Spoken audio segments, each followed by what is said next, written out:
Alright, we're starting off this video with another trip up to Accelerated. And this ended up being, or I'm hoping it ends up being, the last trip there prior to being able to start the car for the first time with all of these new parts, and essentially after a long rebuild.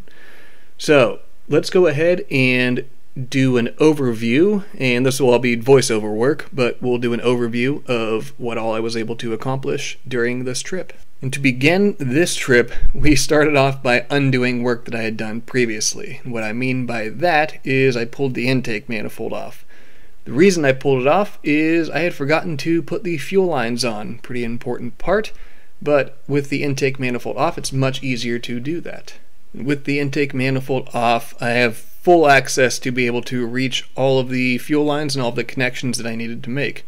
So I started off by peeling the labeling tape that I had placed on the fuel lines, and I did this just so I wouldn't forget where everything went, even though it is fairly self-explanatory. Just put some paint tape on, and with a permanent marker went ahead and scribed corresponding numbers on each of the connections. So you can see right here, pulling the tape off and getting ready to connect one of the lines. So here come in, and I believe that should be the fuel feed line, or one of the feed lines. And if you look closely, you can see there is a Y block there as well. So this line comes off of the mechanical pump and splits to feed both of the fuel rails. And it feeds from the rear, or the firewall side, and pushes fuel up towards the front. And obviously there are two lines for two fuel rails. So I have the Y block in one of the lines in place here, and momentarily I will be coming in with the second line.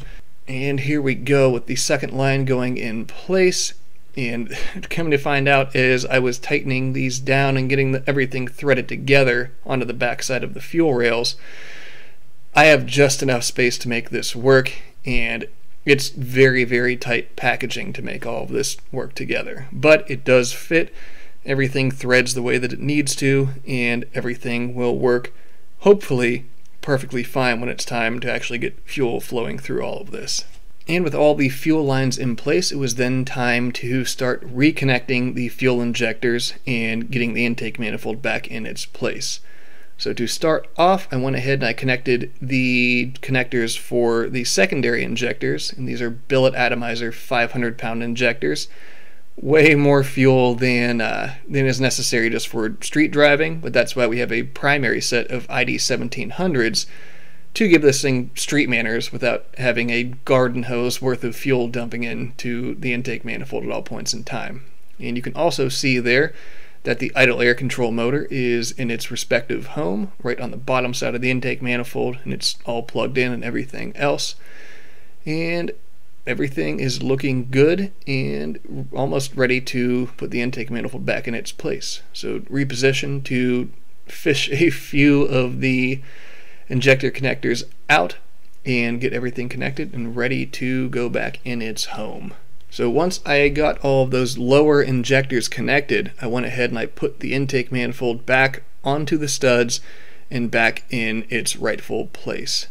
And now I just fished the lines, or fished the wires and the connectors for the lower injectors, and now I have to repeat the process with the upper injectors. So fully seat the intake manifold and then start playing around fishing all of the injector connectors for the primary injectors up through the intake manifold runners and up to their rightful homes.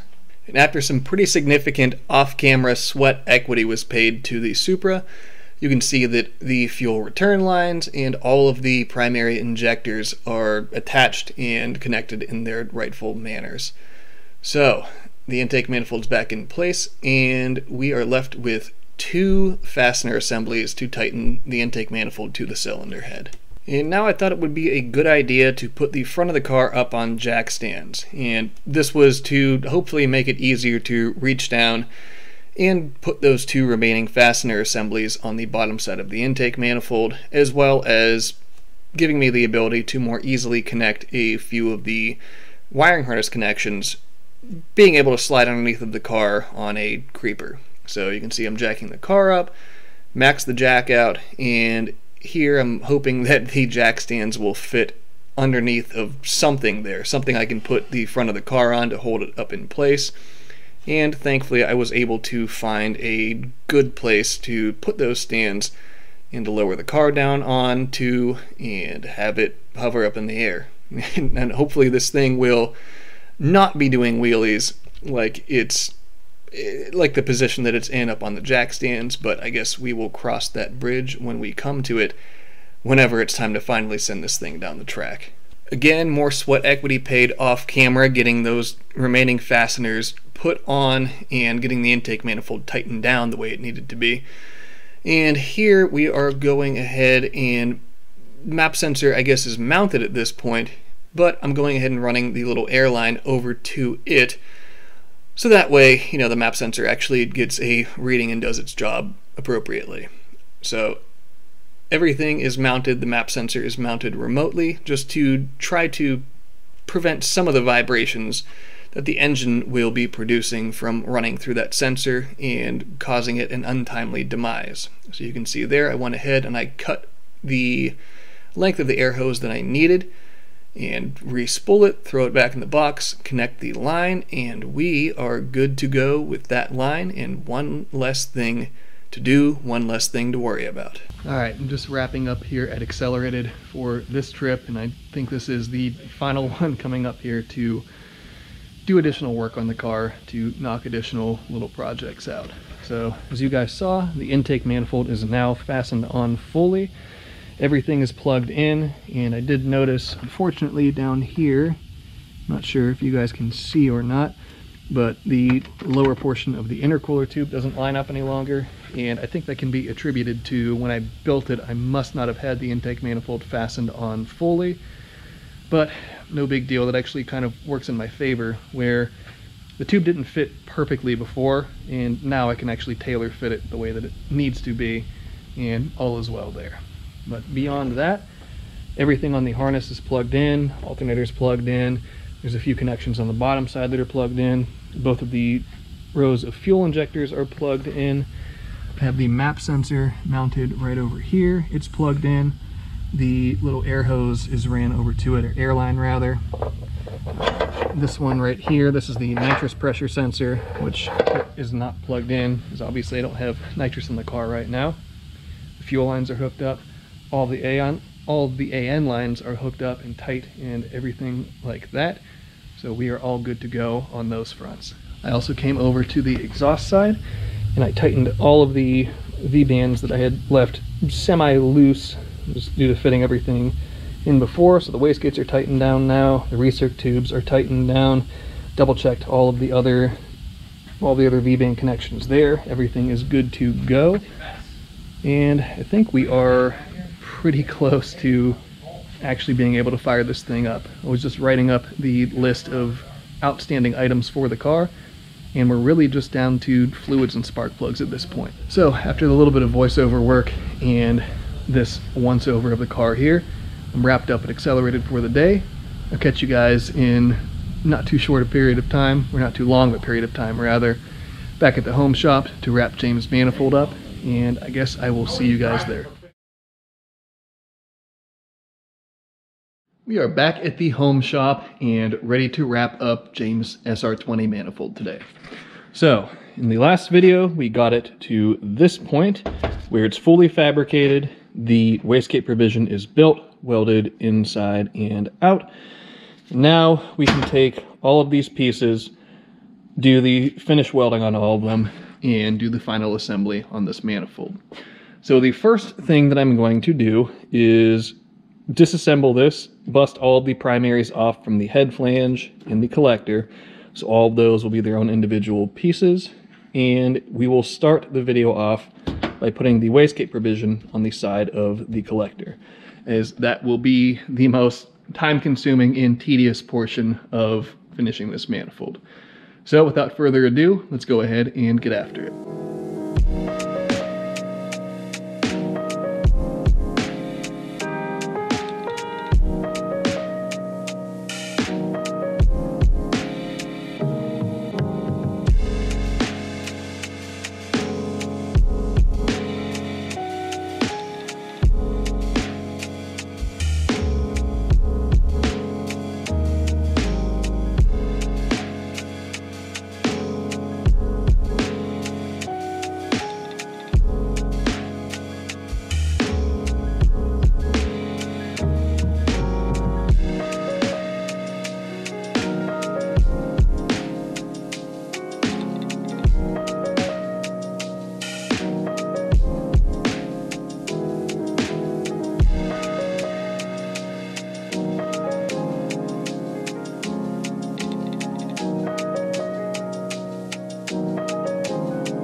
And there we have the finished collector for James SR20 manifold. So you can see I put the wastegate provision on, did my nice signature weave weld on the outside.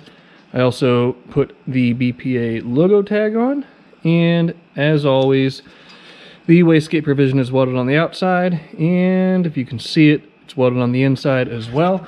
So this should be plenty strong, and I don't foresee James having any issues, at least with this portion of the manifold. Hopefully no other ones for that matter.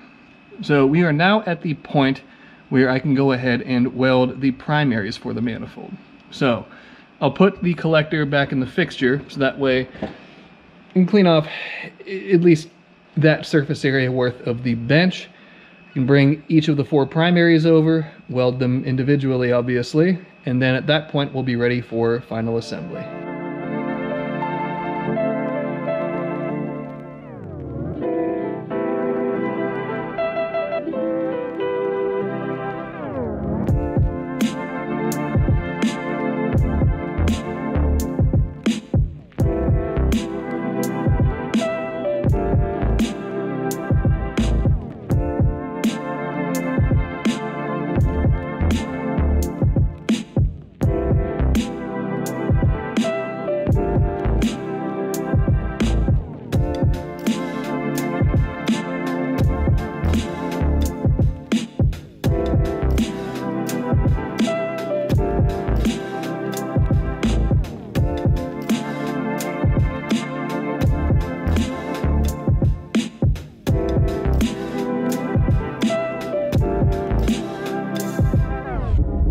Hot off the press, we have James 4 primaries all welded up.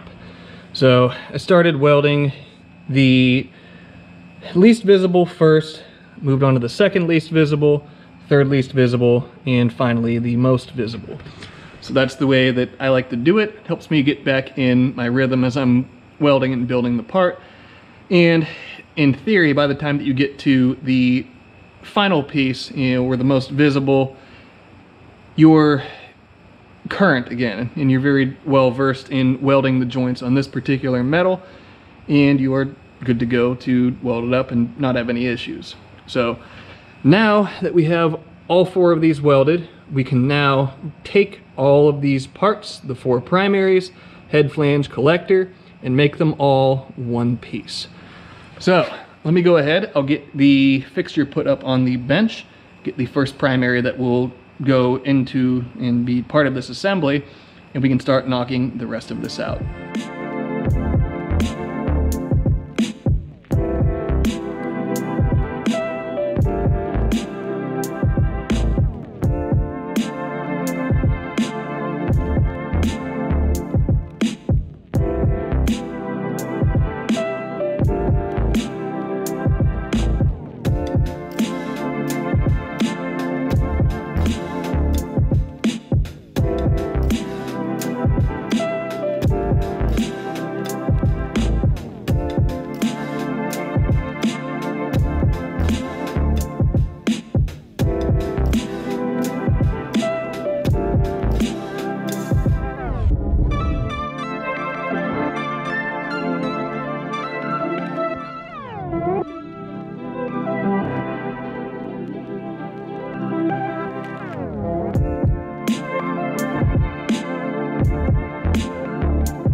After all of the work today, we have James manifold pretty much like 98 to 99% completed. The only thing left to do is to sand the head flange, But it's 8:30 here, 8:30 p.m. now, and I'm going to get out of the shop momentarily. But before I do that, let's take a look at the finished product. So here is what we ended up with. And a nice little consolidated ram horn SR20 manifold with a 44mm wastegate provision. So this manifold, I'm really happy with how it came out. The design is definitely not the easiest to weld. I had to get pretty tricky and pull out some tricks from my toolbox to make this all one piece, but that is just in fact what happened, and all is well now.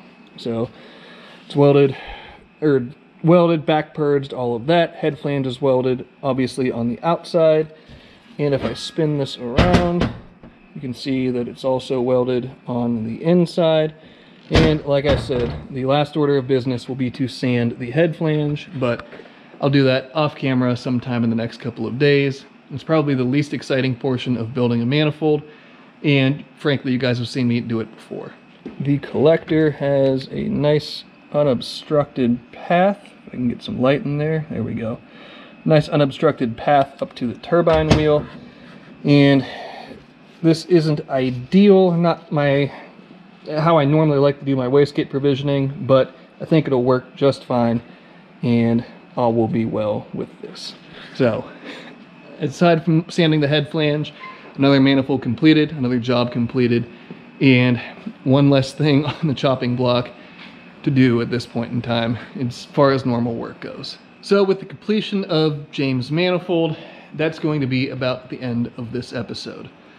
So this episode should be episode number 99 on my channel, which means the next video will be the big 100. And I didn't plan for it to work out this way, but it just kind of did. The next episode, if all goes well, we should be able to hear the Supra finally make some noise. But this is now, that is then, and we'll have to wait until the next episode for that to happen. But in wrapping up this episode, I wanted to say thank you guys very much, as always, for tuning in, watching projects like this manifold come together, watching through all of the different facets of the Supra build that have gone over in the past 98 and I guess 99 episodes with this episode. But I really appreciate you guys, and like I've told you guys before, you keep me coming back to make more of these episodes, and hopefully you are gaining some value out of this. And even if one person gets something out of it, that's still a massive victory in my book. But that will be the end of this episode. So until next time, be sure to subscribe, leave a like, leave a comment, and I will see you guys then.